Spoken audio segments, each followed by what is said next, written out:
Hello from the DPR. So, friends, today we are going to have a very important blog post where I will explain who shoots what and where at our front line. I will not sink into emotions. I will just logically and technically explain what is happening here. Unfortunately, the Ukrainian mass media does not explain what is happening here because, as we all know, they are fully converted into propaganda in service of the regime. The Russian mass media also does not explain what's going on because they are mostly focused on the emotional side of the events, and unfortunately most of the journalists, not talking about war correspondents here, but about the directors in the studios and so on, they don't understand the technical part of the question and do not try to explain what is happening from that angle, so they do not educate their audience. I will use the map of our local area to explain what's going on with those shellings, and in the end I will explain how did the UAF shelling patterns changed since 2014 and why have they changed. In this blog I will also show the difference between the actions of the DPR artillery and the artillery of UAF. So let's start with the basics. Unfortunately, most people don't know geography very well. So here's Donetsk, and let's talk about what it is. So that's the map. Donetsk includes a number of settlements. It's this agglomeration of cities, including Makiivka, Donetsk, Yasinovataya, Staromikhailivka, and so on. So this whole area can be called Donetsk. It is all full of buildings, factories, residential areas. It's all covered in some sort of structures. So, for example, here it's essentially impossible to tell where Makiivka ends and Donetsk begins. So, it is all essentially a giant city. And the areas of Donetsk are, there are a couple of fields separating Donetsk from Makiivka, but it's a very small area here. So overall it is one large city. The same thing happens with Yasinovataya in the north. And we can use an example here. So we can compare Donetsk and Kiev, for example. So this is Kiev, the capital of Ukraine, the largest city. We're taking a ruler here, and Kiev is roughly square shaped, and it is roughly 18 kilometers by 20 kilometers. So that's the area of Kiev, our capital of the so-called independent Ukraine. And let's look at Donetsk. If we look at the Donetsk city agglomeration, it is about 30 kilometers across, 32, and about 20 the other way. So this Donetsk agglomeration is overall the area where the battles are going on. It is significantly larger than Kiev. Now let's look at the front line. So this red line that I drew is the front line since the last Minsk truce. I didn't draw the entire front line, but the areas next to Donetsk. So this is what the front line looks like right now. Now let's talk about the weapons which are used in the current battles. The first and the most often used type of artillery are 82mm mortars, Soviet Union design from 1937. I want to point out that the weapons used at the front line by the DPR are exactly the same as the weapons used by the UAF. So there is no difference in terms of weaponry between the sides. So, if one side uses a certain type of weapon, then the other side is forced to respond with the same kind of weapon to achieve parity. So, the range of the 82mm mortar, that's the picture of it, is about 3 kilometers or 2 miles. That's a real effective range of it. So here I do a line that's 3 kilometers away from the front line. So that's the distance that 82mm mortars can be used. But that's just to reach the front line itself.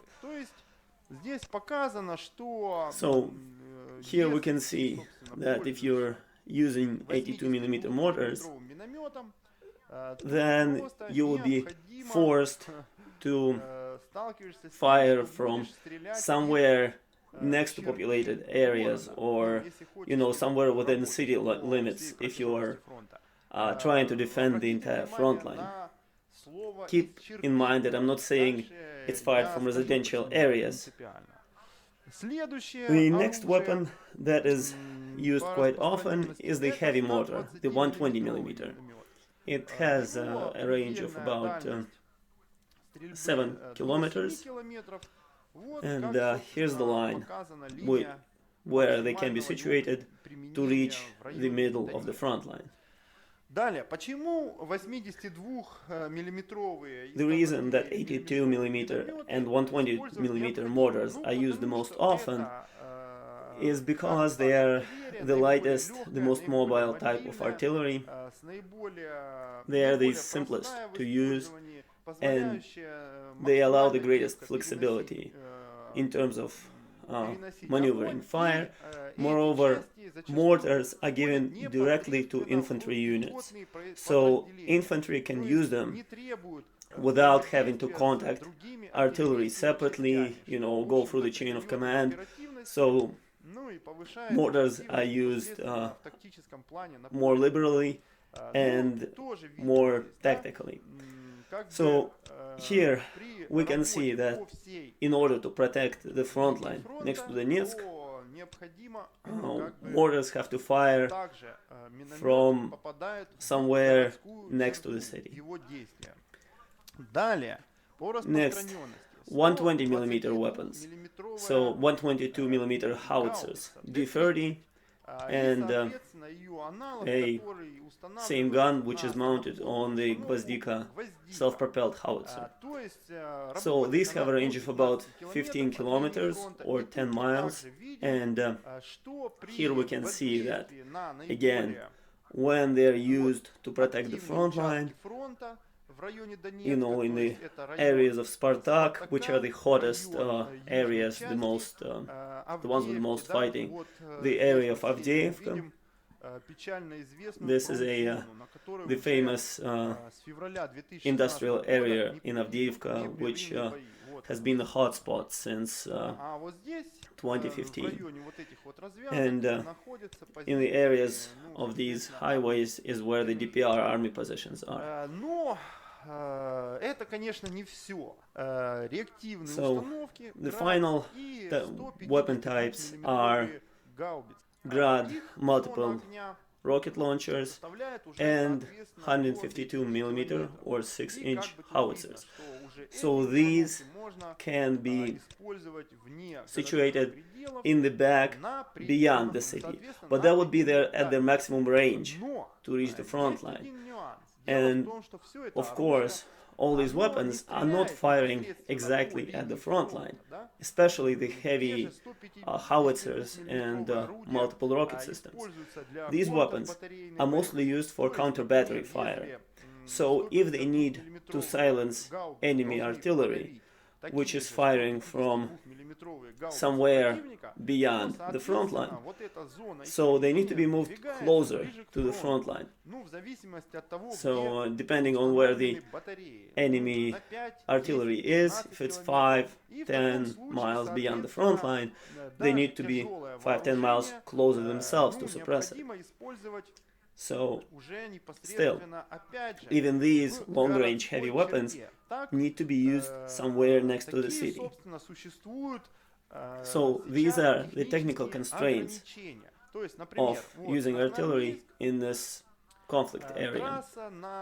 So, here's a major highway from Krasnoarmeysk to Avdeevka, which is frequently used to move military vehicles and reserves and supplies from enemy rear areas to the front line. And of course, if artillery wants to disrupt this and prevent enemy from moving to the front line, they would need to target this highway, which is some distance. So in classic counter-battery fire, in classic tasks of heavy artillery, it needs to be moved closer to the front line and closer to the city. And all of these things are simply technically inevitable, unless one wants to completely stop using artillery and resist enemy attacks with rifles and machine guns only. So, that's the story with distances. Now, let's talk about who fires from where. Of course, the Ukrainian mass media was telling stories about, DPR artillery firing from residential areas. Channel 5 has shown a video of, rockets flying out somewhere beyond residential houses. But, of course, even a complete idiot can figure out that if you're not shown where the rockets are launched from, but you're simply shown that they're flying above the houses in the distance, you cannot understand where they were actually launched from and whether they were launched next to houses. I can guarantee to you that nobody will be able to film, artillery or multiple rocket systems firing from a residential area, because that never happens and has never happened. The only thing they can show to you as propaganda, these blurry videos shot of things flying somewhere above. Of course, so as we have seen, the DPR artillery has to work from somewhere close to the city or within the city.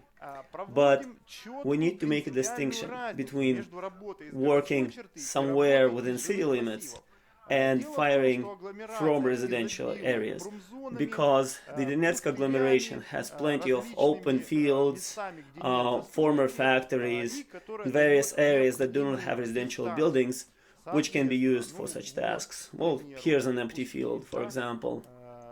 These are some empty areas which are very often used. I'm not disclosing any sort of a military secret, because it's very well known to everybody, and anybody can actually find out this by spending 20 minutes online or simply looking at the map. Of course, Ukrainian artillery is also firing at these areas, but let's look at the difference between the results of artillery fire that follow these escalations at the front line. The data of the damage of artillery hits in the past 4 days, I took that data from a Ukrainian Facebook group. It's been registered since 2014.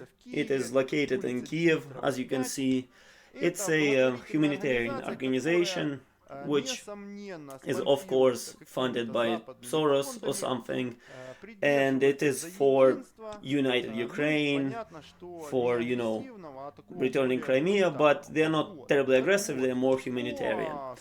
So, according to their data, which they assembled both for Donetsk and for Avdeevka, so both sides of the front line. So I took the hits for the past 4 days in residential areas. So let's see what we get here. As we know, the Ukrainian mass media tell us fairy tales that the DPR army is shelling Avdeevka and destroying it, although they fail to present any real damage done. So these are the hits in the residential areas of Avdeevka, according to Ukrainian data. As you can see here, there has been only one hit next to the Avdeevka chemical factory. It's a hit on some sort of a railroad.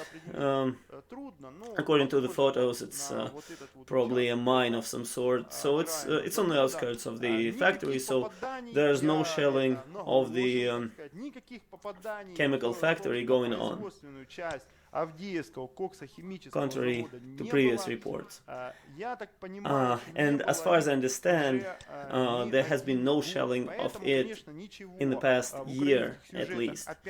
So they will never show you a video of damage to the chemical plant. They can just say that chemical plant is under fire or something. Now, next, let's look at the damage to Avdeevka. The first area is right next to the front line. Most likely these are mortar hits. And as we can see, all of these hits are pretty logical. They are next to the empty areas. They are next to the front line, so these are most likely the areas where the Ukrainian mortars are located, possibly even artillery, although that's less likely. Here we can see an empty area, some sort of a ravine. So and these hits, as far as I remember, weren't even hits on houses, they were hits next to houses. So as we can see, the distances from probable Ukrainian army positions, 100 meters, 150 meters. So that's not a very large deviation.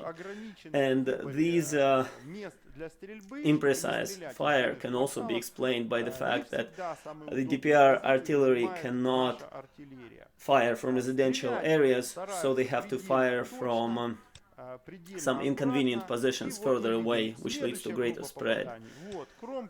So here we can see the same thing, hits on the edges of a field. There's one hit here, but it's targeting the road, also likely targeting enemy movement. Here we can see there's a large empty field. It has a ravine going through it, some sort of a stream. So as you can see, the hits on residential areas were quite close to the area where Ukrainian artillery was possibly located, actually probably was located. And the next group here is also on the edge of a field. There's another ravine here, which is well suited for locating mortars and such, and the edge of another field. So overall, the logic of these stray hits on residential areas is very clear. Moreover, I'd like to point out that there had been only 20 hits in the space of 4 days in Avdeevka, even though all of Ukrainian TV is telling us about hundreds and thousands of shells that are flying into the poor Avdeevka every hour, etc. Of course, a huge number of shells is being fired, but the numbers of shells fired at the Ukrainian army positions during the current escalation is in the thousands in the past 4 days. And here we can see that only 20 of them have been recorded by the Ukrainian side. And all of these hits have been within 100, 200 meters of probable Ukrainian army positions. And here, according to the data of the Ukrainian organization that I'm referencing, Here are the hits to Donetsk, Makeyevka, and Dokuchaevsk, etc. So, Dokuchaevsk, 2 hits in the center of the city. Here we can see a picture that's quite similar to what's going on in Avdeevka. Hits next to empty areas which could be used to situate artillery. Except for this one, the Trudovskih settlement, which has been shelled for the past 2 years, pretty much every week, and even sniper fire has been recorded firing at civilians, so there's 1 hit, but thankfully there's not too much because most of the things are happening over here. So first of all, we can see that in many cases the logic of Ukrainian artillery is also quite fitting to the places where DPR artillery could be located. So we can see the hits on the edges, hits next to fields. Well, here, for example, this area is the Oktябрьский district, so it's next to the front line. There's probably mortars somewhere in this area which are supporting the front line here. But we also see in Makeyevka hits way deep into the city, way deep into residential areas, hits on hospitals, 2 of them, hits on a mine with people down in the mine. There were 2 hits on schools also, and you can see here that the distances, you know, the errors in aiming or the deviation from possible positions is way too large. So let's see, for example, maybe here there could be something, right? That's almost 2 kilometers away from where the hit was. If the positions were there that they were targeting, that would be almost 3 kilometers from where they hit. Then Kievsky area. So here there's nothing. This is a residential area, it's very densely built up, and there's no place to locate artillery here. There's no way to move it here secretly. There's no way to start firing without it being filmed or, you know, recorded by OC and such. The train station, again, very dense buildings. There's nothing for, well, closest possible location is about 2 kilometers away. If we suppose that, of course, there could be some sort of mortar positions, etc. here. So here maybe it's half a kilometer from those possible positions. So it's still 500 meters, 300 meters. But this is, you know, 2, 1.5 meters from where anything could be possibly located. The same would be that group. So, as you can see here in this Putilivsky forest, so that's yeah, that's a hit on the school.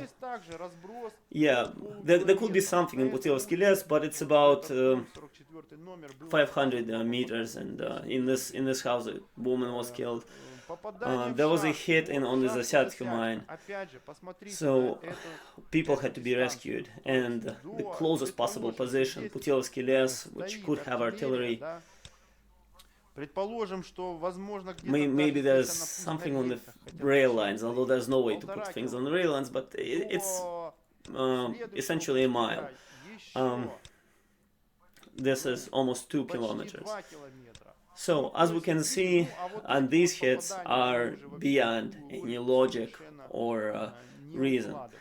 So, but overall, we have to point out that first of all, our Ukrainian artillery, as we can see from these hits, is oftentimes firing somewhere in the vicinity of where the artillery positions could be located.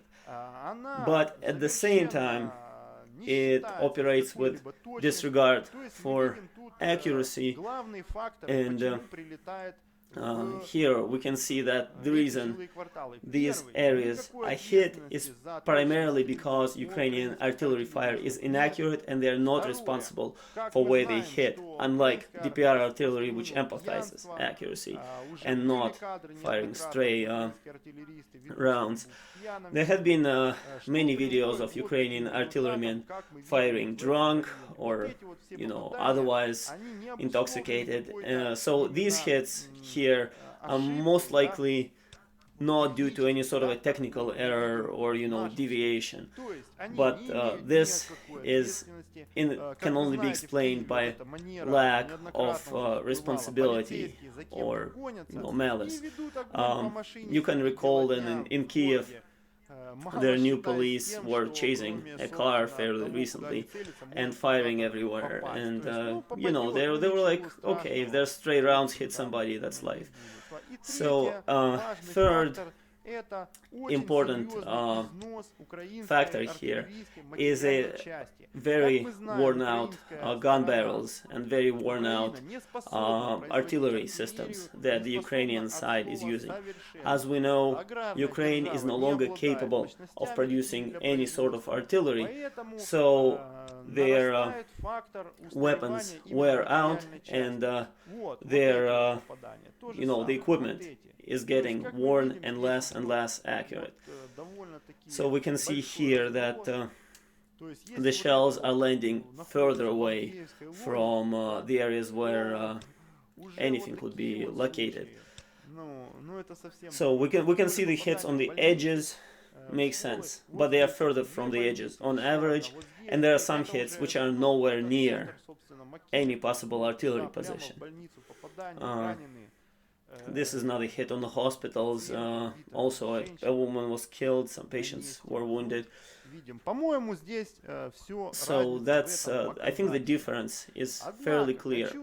But I should point out the difference in the way Ukrainian artillery works compared to 2014. So this is the map of hits at Lugansk in June of 2014. So, as you can see here, the city was completely blanketed, shelled indiscriminately for a very long time, especially the center was hit. And that was just July, because they continued the same thing throughout August. So here we can see that the tactic was essentially terror. That's what they used in summer 2014, basically to scare people, to force them to leave, to scare them into not resisting. But over time, by the second defeat and the second truce, the Europeans and probably the Americans,